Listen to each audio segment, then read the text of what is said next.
everyone. There's a lot of pink in this room today. Zeke and Mary are going to the prom together. Well, you know. Okay.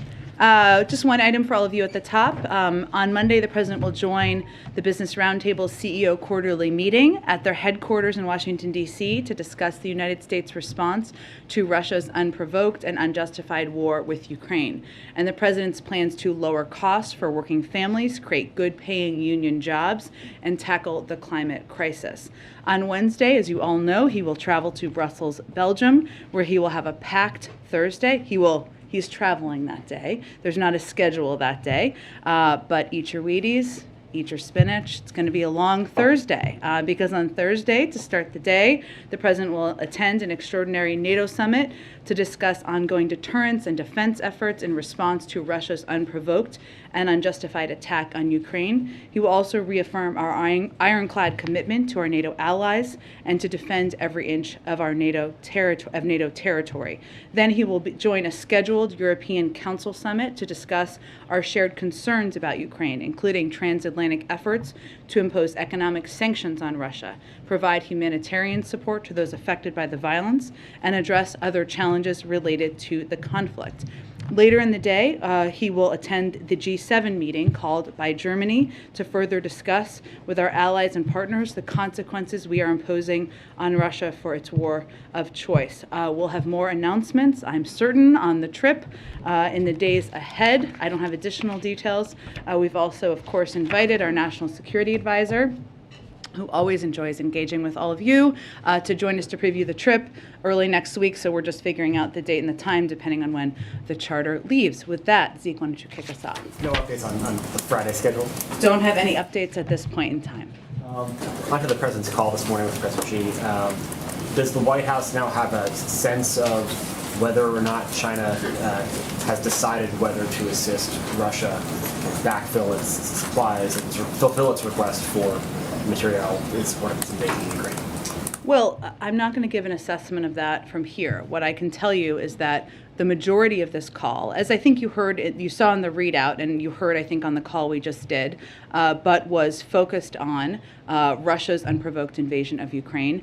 The President spent, the vast majority of the nearly 2 hours was spent with the President outlining the views of the United States and our allies and partners on this crisis, including a detailed overview of efforts to prevent and then respond to the invasion, how we got here, steps we've taken, where we've gone and why.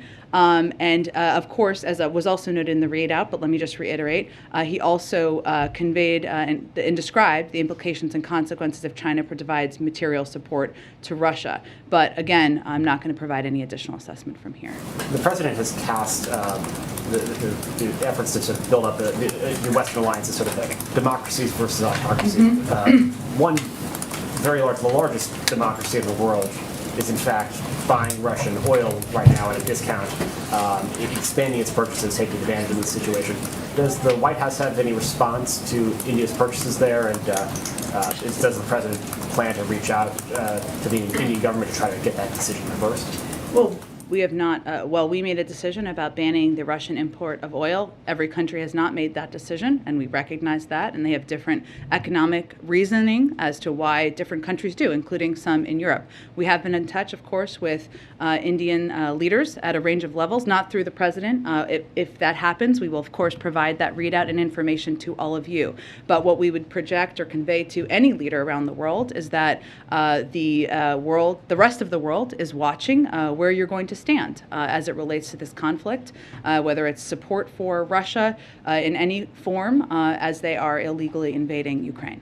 And just on a different topic, on COVID, really funny, we saw this week Pfizer request a EUA for a fourth shot or a second booster dose for seniors, and Moderna last night boosters for all adults and other boosters. Does the federal government have the money right now to purchase the doses needed to give everyone the boosters? Should the FDA and the CDC clear that? Well, just to reiterate some of the pieces of where the process is. So the CDC does recommend fourth doses for the immunocompromised. Well, it hasn't been, of course, as you noted, approved for others, and they're running a vigorous data-driven process. And right now, over 100 million Americans have been boosted. Millions more have not done so and are eligible to do so and need to get boosted.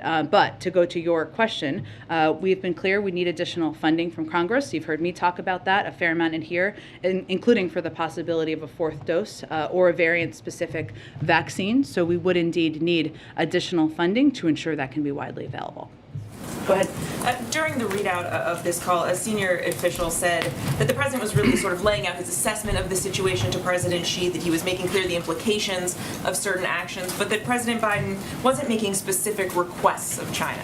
Why not, and given the stakes here? Because China has to make a decision for themselves about where they want to stand and how they want the history books to look at them and view their actions. And that is a decision for President Xi and the Chinese to make. Given the growing concerns about China possibly aligning with Russia, would you say it's more concerning at this point that they would help Russia resupply, help Russia with military equipment, or that they would offer economic support to help Russia evade sanctions? Any of those would be concerning to us, but I'm not going to give a rank order assessment of which we're more concerned about. And you don't have a sense that China may be leaning more in one direction or another? Not an assessment I can provide from here. I guess sort of a logistical question. You know, Sure. the Chinese got out a readout of the call fairly quickly. Before it was even done. It was, I think, 3.5, maybe 4 Remarkable. hours before your readout was out. Should we read anything into the time that it took to get your side of the story out? So it was a lengthy call, as you all know. 2-hour call is of course a lengthy call, even with translation. And what typically happens, and this time is a little longer than typical, but is there's a meeting to discuss what happened during the meeting and assess what kind of information we can provide publicly. Obviously, we want to do as much as that as possible to all of you, but we also want to ensure we're protecting the diplomatic channels and conversations. So it was an effort to do exactly that. Go ahead. Yeah, I just wanted to ask, so, we've spoken to U.S. and European diplomats who say that there's still not exactly an agreement on what the red line would be. That, when China would face consequences. Can you say a little bit more about those discussions and whether there is agreement with G7 allies and others who have joined in about what the trigger is and what sort of consequences they would Well, face? Andrea, I would say, the movement of China to align with Russia or to the movement of them to align with Russia or their proximity of moving closer together is certainly of great concern to us, as we have expressed, and we are not the only country that has expressed that concern, including many other members of the G7 have expressed exactly that concern. So this is part of the discussion. It has been an ongoing part of the discussion. Expect it certainly would be when the president goes to Europe next week, but we're not in a place at this point to outline the specifics. We're still discussing. And then just to follow up on that, initially I think going into the call we were expecting that there would be discussion about Iran and North Korea as well. Did the two leaders get around to those issues, and are they any closer in terms of alignment on those issues? And then just to your first point, or your response, one of the issues that has separated the U.S. and China in recent years has been disputes over trade and lots of tariffs.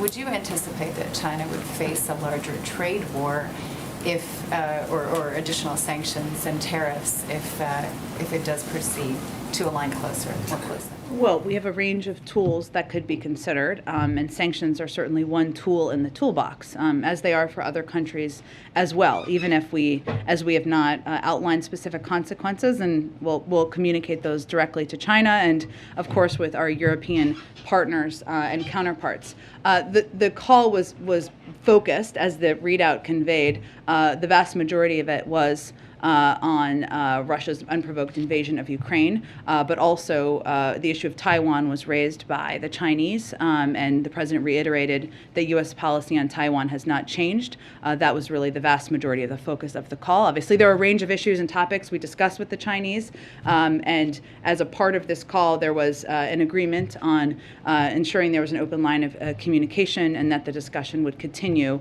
in this critical period ahead, of course, at lower levels. Go ahead. During the Stower call, did President Xi ever refer to it as an invasion? We'll let President Xi and his team outline any more specifics about his component of the conversation. Why not reveal if he called it an invasion or called it a war? Because we don't, as a policy, speak for other countries. They can speak for themselves. Yesterday, Secretary Blinken said the administration was concerned that China is considering answering Russia's request for more military equipment. After this Joe recall, does the White House still have that concern? We have that concern. The president detailed what the implications and consequences would be if China provides material support to Russia as it conducts brutal attacks against Ukrainian cities and civilians. And obviously that is something we will be watching and the world will be watching. So that concern hasn't gone away following the call? Obviously actions are a key part of what we'll be watching. And Russian Foreign Minister Lavrov says that Russia will view any weapons shipments into Ukraine as, quote, legitimate targets. Obviously, President Biden just authorized $800 million in more security assistance, aka weapons potentially going into Ukraine. So what is the president's response to that comment? Well, that's a threat that he has made before, I would just note, Foreign Minister Lavrov. I would note that just in terms of how it works, without getting into too many logistics, of course, there are no U.S. troops operating inside Ukraine. Our forces are in NATO territory, and so are NATO forces in NATO territory. So as we're talking about the operations of the movement of convoys and the movement of assistance, those are not the bodies that would be moving those assistance within Ukraine.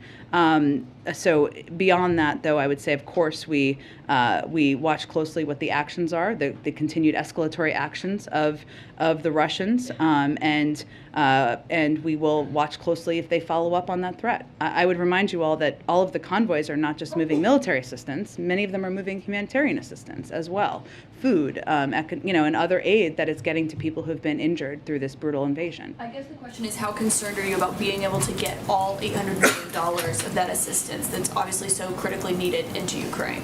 Well, we continue to have the means of getting that assistance in, and we have effectively been doing that in recent days, so we will continue to work through those channels. Thank you. Go ahead. Thank you, Jen.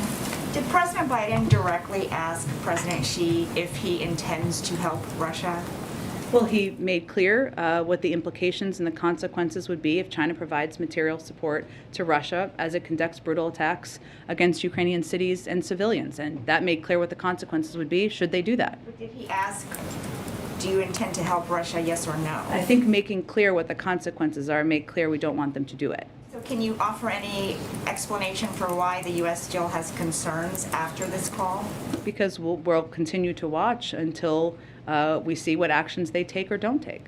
And following up on Andrea's question, does the administration view any distinction between financial support and military support for Russia? Or will the consequences, will there be consequences regardless of what kind of aid? We would watch closely, and we would be prepared for there to be consequences, but we would look closely on what it is, and we would align with our partners around the world. And is there going to be escalatory consequences like we've seen with Russia? Again, I'm not going to get into a hypothetical at this point in time. We'll have those discussions directly with the Chinese and directly with our European partners. And one more. Short of getting any guarantees from China that they are not going to help Russia, and short of China condemning Russia for its actions, what is it about the call that President Biden thinks went well, as he said to one of my colleagues? I think it was an opportunity for the president to convey directly what our detailed efforts have been, what we have seen on the ground, how we have responded to the invasion, why we have the significant level of concern that we have, and also to convey very directly, leader to leader, what the implications and consequences would be if Russia provides material support. And that leader to leader engagement, an opportunity for there to be a continuing discussion, certainly the president sees as a positive development. Go ahead. Thank you, Jen. A couple of days ago, you described javelins and stingers as defensive weapons and MiGs and planes as offensive weapons. So how do we classify the armed drones that we're sending? I would remind everybody that Russia is invading Ukraine, not the other way around. Ukraine is not invading Russia. They are not going into a foreign country and invading that country. And what we're sending to Ukraine is security assistance, all of it, and weapons that they are effectively using to defend their country against Russian aggression. And that is how all of this material would be categorized. In that sense, then wouldn't MiGs also be defensive since Ukraine is defending itself from attacks from Russia? Well, again, this is all assessments made by our Defense Department, but I would tell you that as it relates to the transfer of fighter planes from a U.S. base in Germany into contested Ukrainian airspace, where our military and intelligence community determined the benefits provided to Ukraine's defense are low and the risks of escalation are high, that is how we assess that, but also those type of planes would be a different category of military assistance. It seems like we're splitting hairs over semantics in terms of how we're classifying some of these weapon systems. And obviously the president's gotten some criticism from both sides of the aisle for even when he takes action, sometimes doing it after there's been a lot of political pressure, for instance, on imposing the sanctions, on sending the Stingers and the Javelins, on banning Russian oil. So if there's any chance that the U.S. is going to facilitate the transfer of MiGs in some way, why not just do it now? Well, I think we've outlined pretty clearly why we've made the decision not to do that, including the fact that they have multiple squadrons of planes that they can utilize, and the fact that, most importantly, the types of assistance that we've been providing, anti-armor, anti-tank, anti-missiles, is what is effective in fighting this war on the ground. That is why we've provided that assistance. None of the weapons we've sent to Ukraine could be used to launch an invasion of a country like Russia. That's a fact. That's why we call them defensive weapons. That's why the Defense Department calls them defensive weapons. And I would remind everybody that they are the country that are under attack. I want to move on to the Iran talks. This week the president said that we are crippling Putin's economy with punishing sanctions that are only going to grow more painful over time.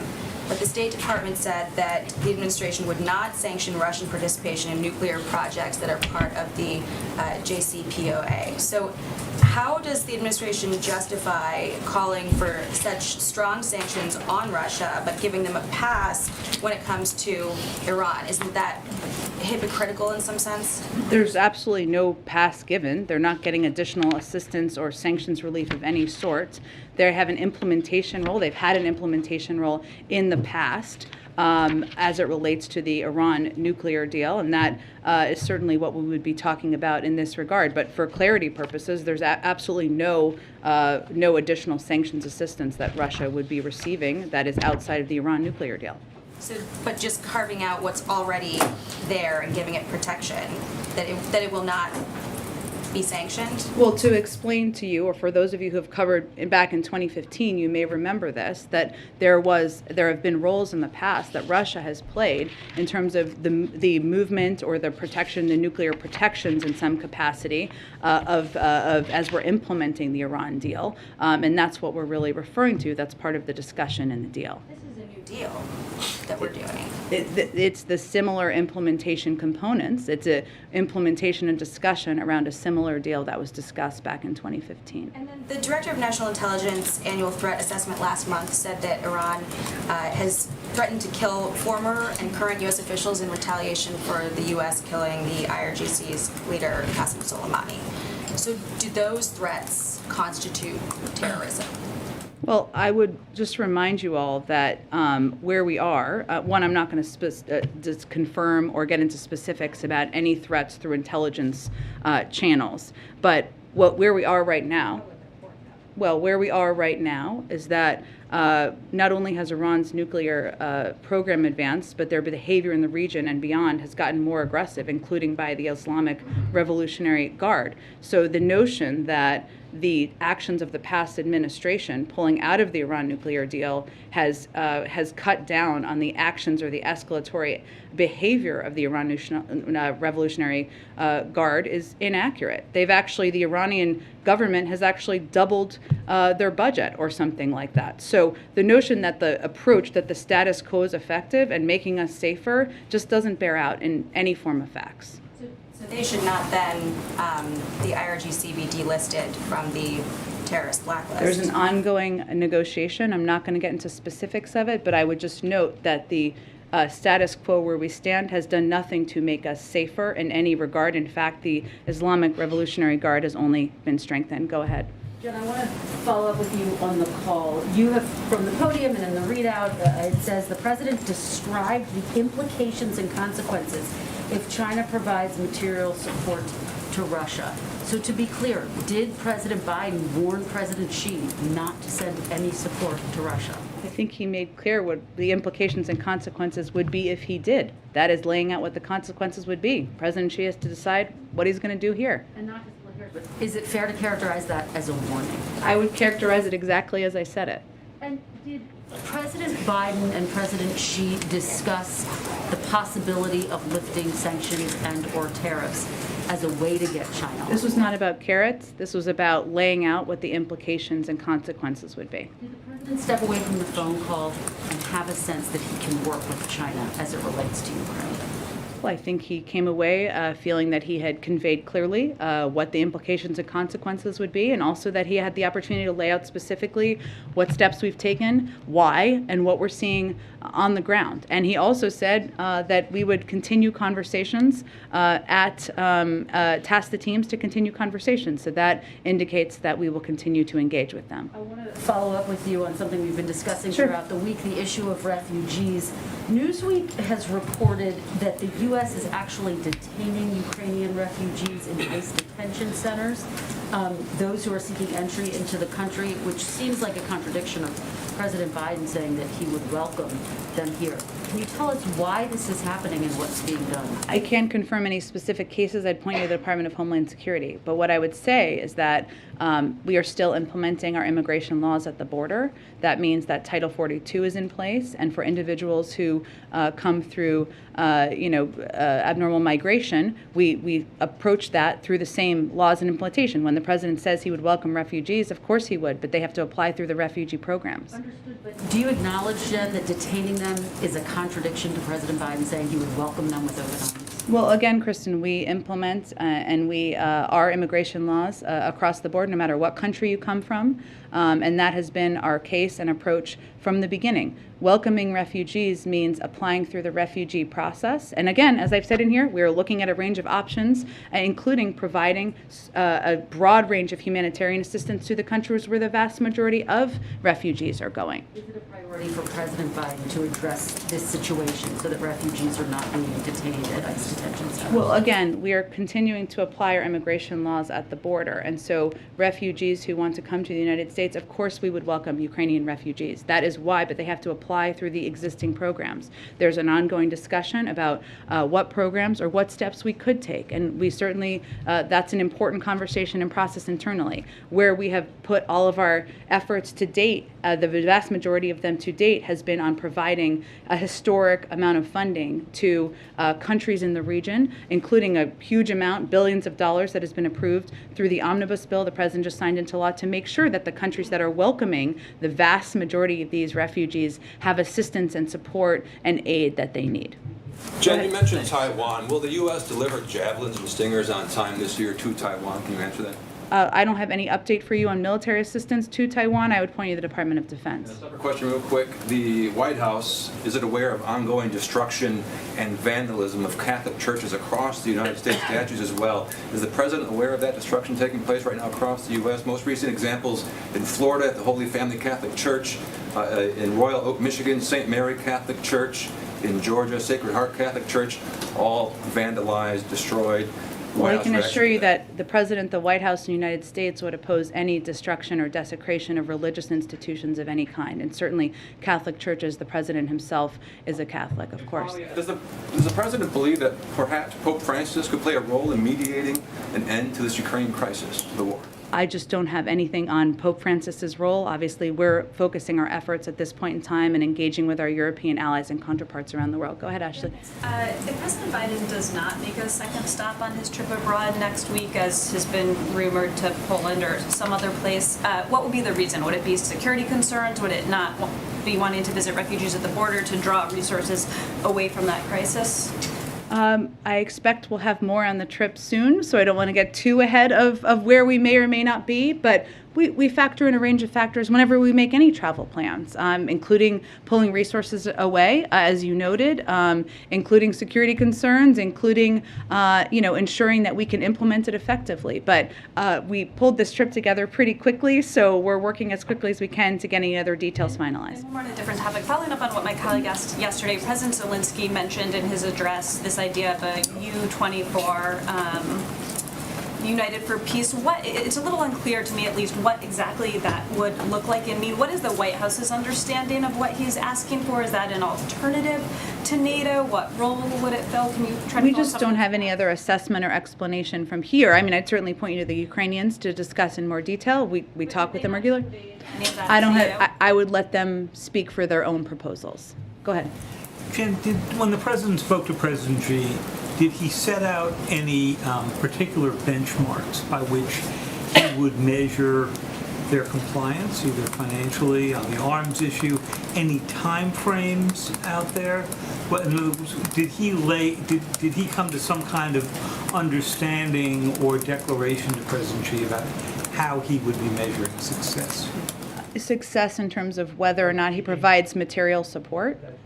I don't have anything more to outline on that for you. I would just say that the call was not about making asks. It wasn't about making assessments. It was about having an ongoing discussion and dialogue about the illegal invasion, or the invasion of Russia's unprovoked invasion of Ukraine. And was there any discussion of the agreement that President Xi reached with President Putin just at the opening of the Olympics? I just don't have more details on the call to read out beyond what we've conveyed to date. Go ahead. Yeah, what can you say about the severity of the implications and consequences for Russia, for China, if they do indeed, in the estimation of the U.S., provide material support to Russia? I mean, are these to the level where it should really make China think twice before assisting Russia? Well, it's up to President Xi and the Chinese to make that decision. But the president, again, laid out very clearly and directly in the call what the implications and consequences would be if they provided material support. Why is the White House choosing not to elaborate and disclose more about what the consequences could be here? Because we feel that it would be most constructive to have those conversations directly with the Chinese. Go ahead. Hi. A senior administration official just told us that that President Biden didn't make any specific requests to Xi and that China will make its own decisions. But I think I just said that too. There you go. But we're nearing a pretty critical point in the war where, according to your own assessment, Russia seems poised to potentially deploy bio or chemical weapons. How much time is there for China to really weigh in here with Putin, and why not press for that while on the call? I think that the primary focus of this call was for the president to lay out specifically the consequences and specifically where we've come to date. His assessment was that was the most constructive way to spend the call, and that it's going to be up to President Xi and the Chinese to determine what role they're going to play moving forward. Go ahead. Implications and consequences. Yeah. I'm asking about this again because in the lead up to Russia's invasion, the White House was really extremely transparent, laying out call after call and briefing after briefing a lot of the specifics that we then saw implemented. Why, in this case, is it just saying implications and consequences and not giving the same specifics? Sure, because we feel it's the most constructive way to engage and have a constructive dialogue. Just to clarify, the specifics were given out in detail on this call. It sounds like what you're saying. Correct. I'm not going to give you more details about the level of detail, but it was a detailed engagement. I'm not going to outline that more from here, but he was specific about what he described on the call. Go ahead. I hope I'm not beating a dead horse here. It's okay. Okay, it's Friday. So you said previously the point of this call would be to see where she stands. Yep. You're obviously reluctant to tell us where she stands based on that call, and you pointed to the Chinese, but their readout, if you've read it, is doesn't tell you much either. So can you at least say after a 2-hour call, is the White House confident it knows where she stands, and you just don't want to tell us, or are you not telling us because you don't really understand where he stands? I think what I can tell you is that they tasked the teams with having continued discussions, but I'm not going to provide you any additional assessment from here. Go ahead in the middle. How does President Biden define the current Chinese and U.S. relationship right now? Have you scheduled more communications, meetings, calls? Yeah, they tasked the teams to follow up on today's conversation in this critical period ahead. I don't have anything in terms of when that will take place, but that was part of it. Go ahead.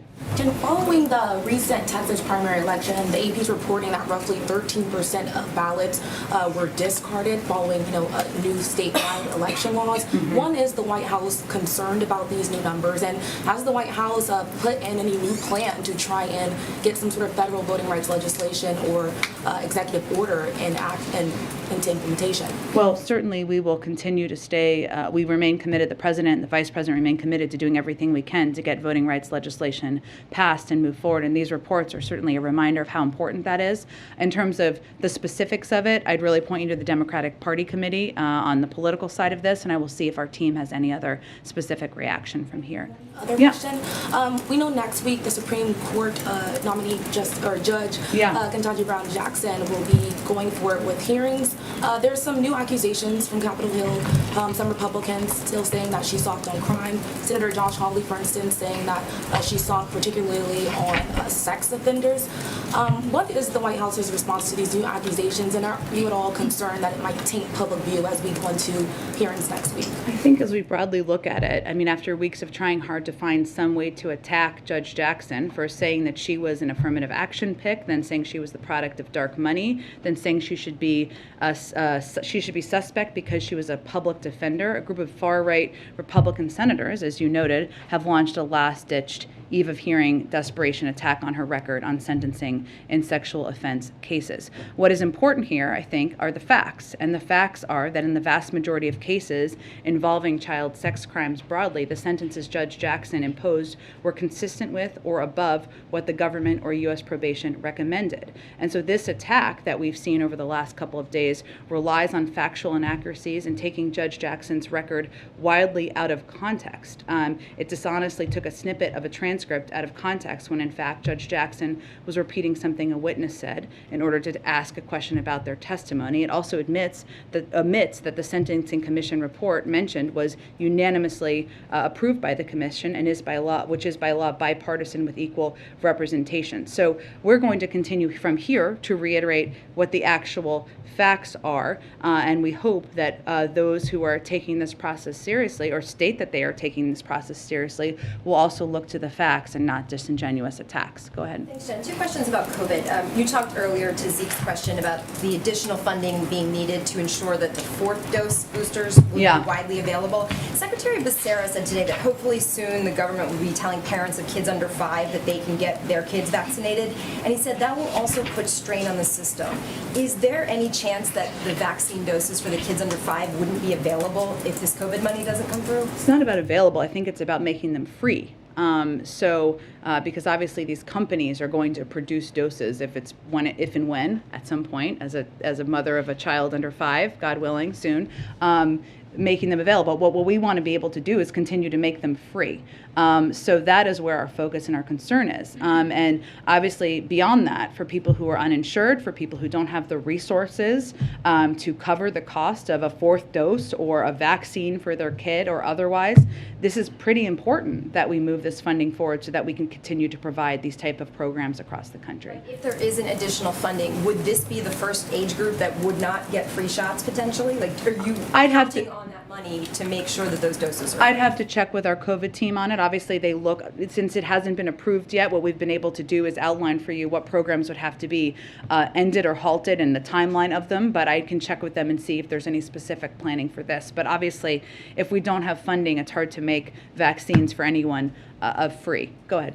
The Journal reported earlier today that Iran secretly set up a banking and finance system to get around the U.S.-led sanctions. Wondering if the U.S. has a response to that, and if you think it might complicate the negotiations over the nuclear. I'd have to check with our team on that. I don't have any confirmation of the accuracy of that, so let me check with our team and see if we have concerns and what our response would be. Earlier this week, you were asked whether Jake Sullivan, in his conversation with his Russian counterpart, brought up the hostages at Chernobyl. You said you checked. I'm just wondering if you had any updated. I did mean to get back to you on that. I apologize. So let me venture to do that this afternoon. Go ahead. Thanks, Jen. Two questions. First, on the call, there have been in recent days concern voiced by U.S. officials about China amplifying Russian disinformation about the situation there. Did that come up on the call? What was said? I just don't have more details. We've obviously been very vocal about our concern on that front, but I don't have more details about whether that was part of the discussion. And secondly, an update on earlier this week, the second gentleman tested positive for COVID. Can you give us an update on the vice president? Has she tested again since? She did, and she tested negative again today. Go ahead, Patsy. Thanks, Jen. You mentioned that on the call, the president focused on Ukraine. The Chinese side raised the issue of Taiwan. Obviously, you're not giving us any specifics on sanctions. export controls and such, but was there a discussion about broader trade relations between the U.S. and China? And then I'll have a follow-up question specific about American investments in Chinese tech firms after that. Well, the vast majority of the call was about those two topics. So beyond that, I don't have more to read out for you, but that was really the focus of the call. Okay, and so a couple of administration officials have been advocating that the president issues an executive order that would ban American investments in Chinese tech firms. What is the status of that? What is causing the delay? Does it have anything to do with the TikTok Oracle deal? Is there an anticipated timeline? I don't have any update or preview of what that looks like at this point in time. Go ahead. One more thing on the global pandemic response. Yeah. With the House of Representatives slashing the $5 billion that you've asked from the omnibus bill, do you have a plan B in trying to meet the goal of delivering what the rest of the 700 million now out of the 1.2 billion doses that you have pledged?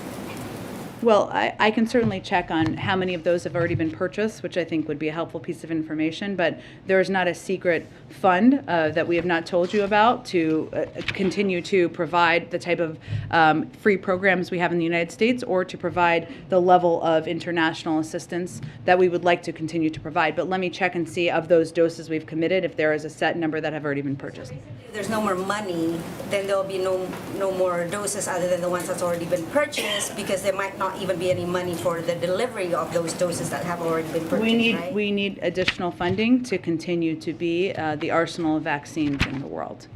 Go ahead. Thanks, Jen. I wanted to go back to the Supreme Court nomination Sure. hearings for next week. Can you talk, in the president's schedule, you didn't mention that, and obviously he's not testifying in the nomination hearing. No, not that we're tracking, but yes.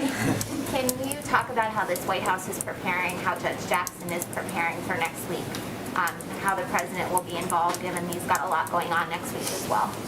Well, I would say that Judge Jackson, as you know, has a whole team of people internally and externally who has been helping her through the preparation process. And she, which won't surprise anyone, started studying and practicing and preparing as soon as she was nominated to serve on the Supreme Court. And that process has obviously picked up over the last couple of days. And so our team will be closely watching and monitoring the hearings next week. I'm sure we'll be responding to the inevitable doses of misinformation that travel out as well. I also wanted to ask about COVID testing. The administration announced that families could order a second round of rapid tests a few weeks ago. I don't know when it was, but recently. Yes, in the State of the Union. Yes, thank you. Could you provide an update on how many tests you've shipped at this point, and whether there's been interest in that second round? I can certainly check and see if we have an updated number. I know there's been interest, but we'll see if there's an updated number to provide. Brian, go ahead. Thank you, Jen. I wanted to ask about the rapport between Xi and President Biden. The two men have shared a meal together. They've known each other for more than 10 years. Yeah. This is an important moment in U.S.-Chinese relations. How did their personal rapport play into today's call? Well, I would say they know each other. As you've noted, they've spent time together. They've had a range of direct and candid conversations.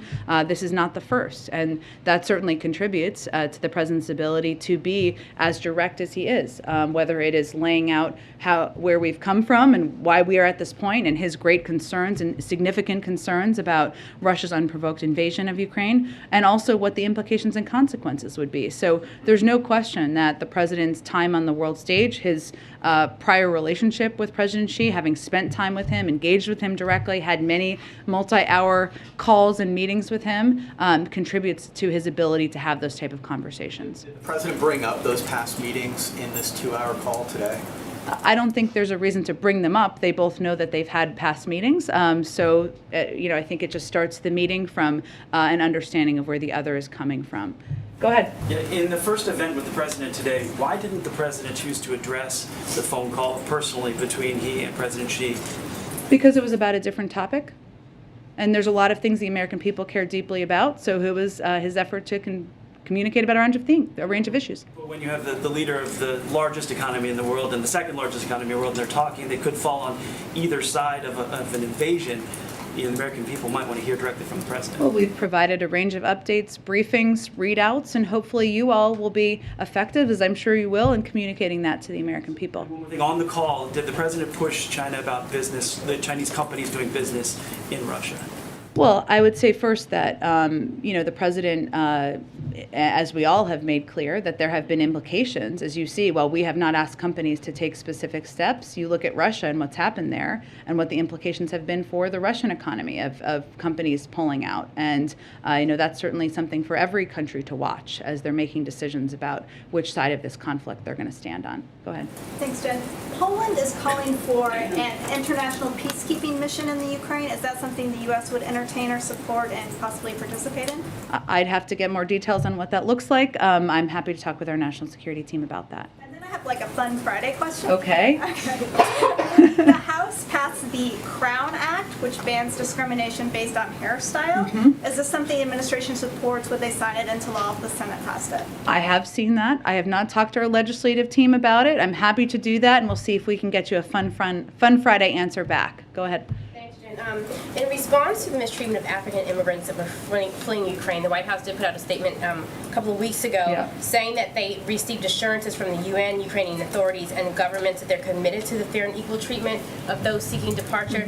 But doubling down on what are those assurances, because we're still hearing a lot of stories of incidents that are happening with those who are trying to flee. Well, I think it is something we continue to watch closely, and we have seen reports of that we are concerned about. So we would just raise those concerns we have directly, and we felt it was important to put out a public statement at that time to follow up on. Just a couple more questions. One, how soon can we expect the president to sign the anti-lynching bill?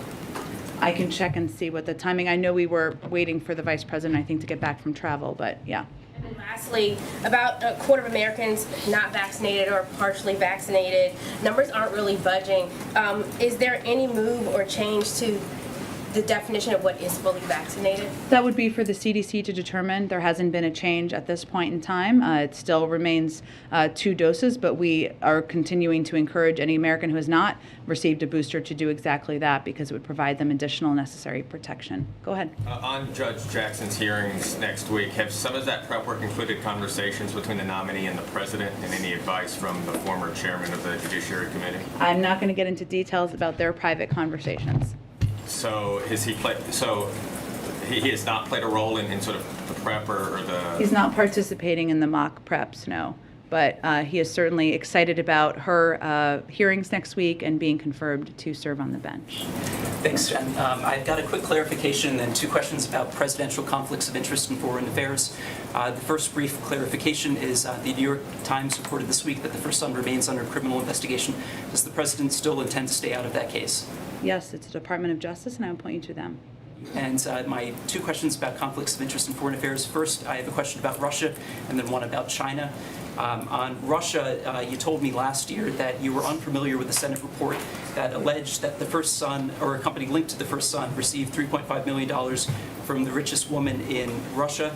Subsequent reporting indicates that President Biden, when he was vice president, had a dinner in Georgetown with the same woman in 2015. This Yelena Ballerina, she has not been sanctioned yet by the U.S. government. How is President Biden navigating conflicts of interest when it comes to sanctioning people who have done business with his family? And can you explain to us what this $3.5 million was for? I don't have any confirmation of the accuracy of that report, so I have no more further details. About the conflicts of interest, though, how he's navigating those when deciding sanctions. What would be his conflicts of interest? Well, his son's company allegedly got $3.5 million from... Which I have no confirmation of, and he has continued to sanction oligarchs more than we've ever sanctioned in the past, so I'm not sure that's a conflict of interest. Go ahead. Thank you. Go ahead. I have a question about Russia now. I think we're moving on because we got to get some more people. Go ahead. My question about the conflict of interest when it comes to China is last year the first son's attorney said that he divested from a Chinese investment fund controlled by Chinese state-owned entities. We have received not even basic transparency about who bought out his stake, when this happened, and how much money changed hands. Did he actually divest, and if so, can you agree He's to a basic private transparency? citizen. He doesn't work for the government. I'd point you to his representatives. Thank His you. father's role as I think president. we're done here. Thank you very much. Go ahead. Did President Biden talk to President Xi Jinping about the escalate tensions on Korean Peninsula? How did President Xi respond on this? Again, the vast majority of the call was about Russia's unprovoked invasion of Ukraine. And again, when President Xi raised Taiwan, the president reiterated the U.S. policy on Taiwan. Obviously, there are a lot of important issues that we discuss with the Chinese, some where we work together, some where we have strong concern, and there's a lot of channels for that. But that was the primary focus of the conversation. Go ahead. This is Jahan Zaybali from Airby New City, Pakistan. Pakistani Prime Minister Imran Khan requested for a telephonic conversation with President Biden like many months ago.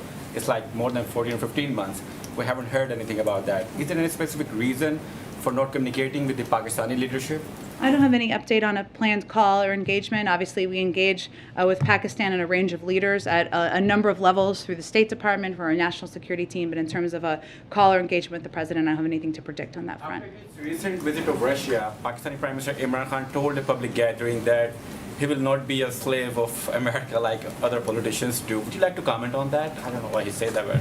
We have a long relationship with Pakistan, and that is a relationship we'll continue through diplomatic channels, so I don't have any more comment on that. Go ahead. Thanks, Jen. Thanks, Jen. Oh, we can go to both of you. Go ahead. Go. Well, I don't know whoever wants to go first. You can rock, paper, scissors. Thanks, Jen.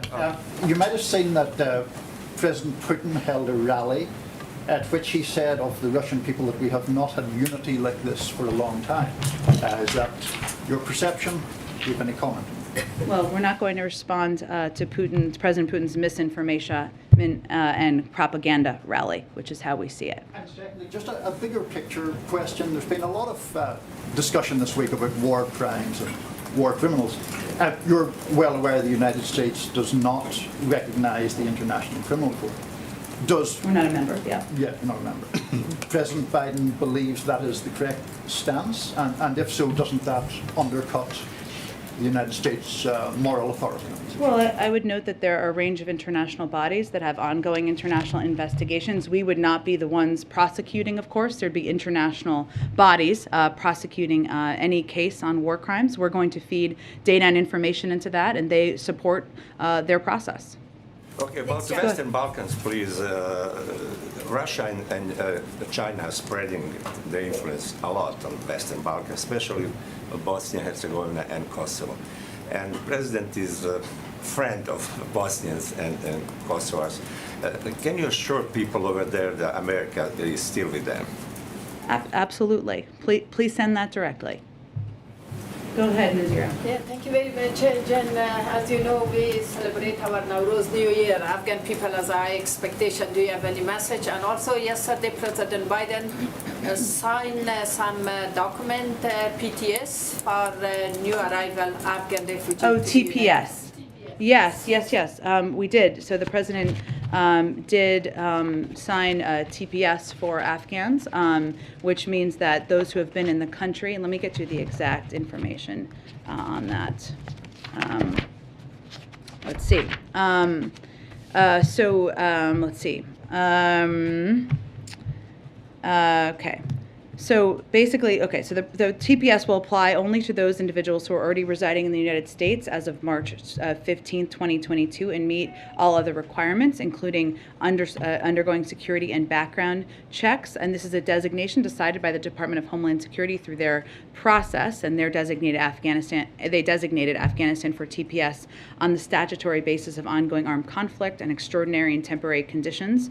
U.S. Citizenship and Immigration Services estimates that approximately 74,500 individuals in the United States would become eligible for TPS through the designation for Afghanistan, and that includes 72,500 who have been paroled into the United States through Operation Allies Welcome, and approximately 2,000 Afghan nationals who did not participate in the Operation Allies Welcome and were otherwise in the United States already. So this is a new designation just announced this week.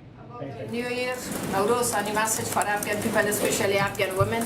Well, I would say we would send a message of Happy New Year's to the Afghan people, and certainly a special shout out to Afghan women, and we have huge admiration for their courage, their bravery, and we will continue to stand with them during these challenging times. Thank you, everyone.